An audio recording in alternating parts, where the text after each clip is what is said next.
The Book of Luke, Chapter 1. Introduction.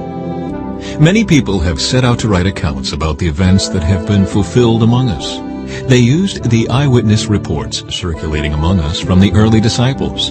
Having carefully investigated everything from the beginning, I also have decided to write a careful account for you, most honorable Theophilus, so you can be certain of the truth of everything you were taught. The birth of John the Baptist foretold.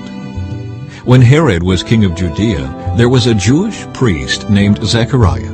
He was a member of the priestly order of Abijah, and his wife Elisabeth was also from the priestly line of Aaron. Zechariah and Elizabeth were righteous in God's eyes, careful to obey all of the Lord's commandments and regulations. They had no children because Elisabeth was unable to conceive, and they were both very old. One day Zechariah was serving God in the temple, for his order was on duty that week. As was the custom of the priests, he was chosen by lot to enter the sanctuary of the Lord and burn incense. While the incense was being burned, a great crowd stood outside praying. While Zechariah was in the sanctuary, an angel of the Lord appeared to him, standing to the right of the incense altar. Zechariah was shaken and overwhelmed with fear when he saw him. But the angel said, "Don't be afraid, Zechariah. God has heard your prayer. Your wife Elisabeth will give you a son, and you are to name him John.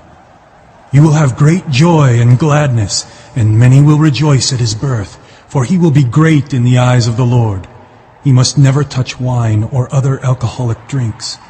He will be filled with the Holy Spirit even before his birth, and he will turn many Israelites to the Lord their God. He will be a man with the spirit and power of Elijah.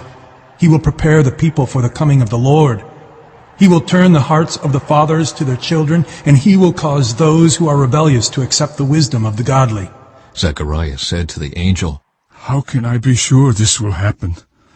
I'm an old man now, and my wife is also well along in years." Then the angel said, "I am Gabriel. I stand in the very presence of God. It was he who sent me to bring you this good news. But now, since you didn't believe what I said, you will be silent and unable to speak until the child is born. For my words will certainly be fulfilled at the proper time."